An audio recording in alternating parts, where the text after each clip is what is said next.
কলকাতা এই শহরের ইতিহাসের দলিল। তাই সেই কলকাতার প্রাচীনত্বের সঙ্গে তাল মিলিয়ে এবার মণ্ডপ তৈরি করছে হাটখোলা গোসাইপাড়া।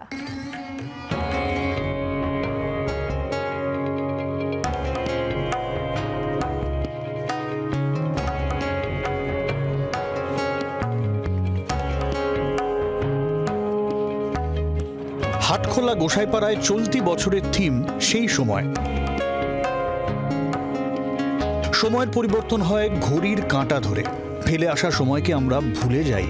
প্রাচীনত্ব ভুলে যাওয়ার অর্থ নিজের ঐতিহ্যকে ভুলে যাওয়া।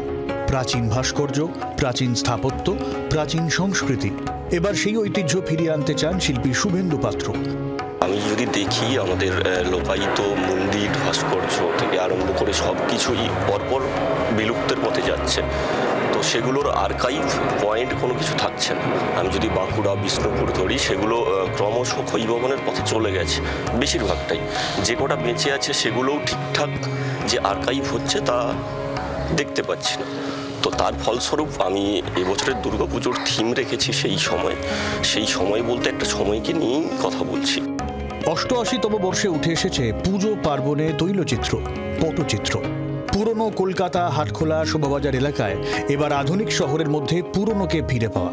আগে তৈরি হয়েছে সিমেন্টের দেওয়াল, তার উপর গত ৩ মাস ধরে ছেনি, বাটালি, তুরপুন দিয়ে চলছে খোদাই। সেই সময় আর এই সময় কলকাতা আগে যেমন ছিল আর এখন কেমন আছে, এই রাজ্যের কৃষ্টি, সংস্কৃতি, কলা আগে ঠিক কিরকম ছিল, এখন কিরকম আছে, আমরা কি আদৌ আমাদের সংস্কৃতি, আমাদের ঐতিহ্যকে ধরে রাখতে পেরেছি অক্ষুণ্ণ রাখতে, নাকি সময়ের কাল গহ্বরে তা হারিয়ে যাচ্ছে আস্তে আস্তে? হাটখোলা গোসাইপাড়া নিজেদের এবারের দুর্গোৎসবে তুলে ধরছে ঠিক এই ভাবনাটাই। জি ২৪ ঘন্টার জন্য ক্যামেরায় দীপের সঙ্গে অয়ন, কলকাতা।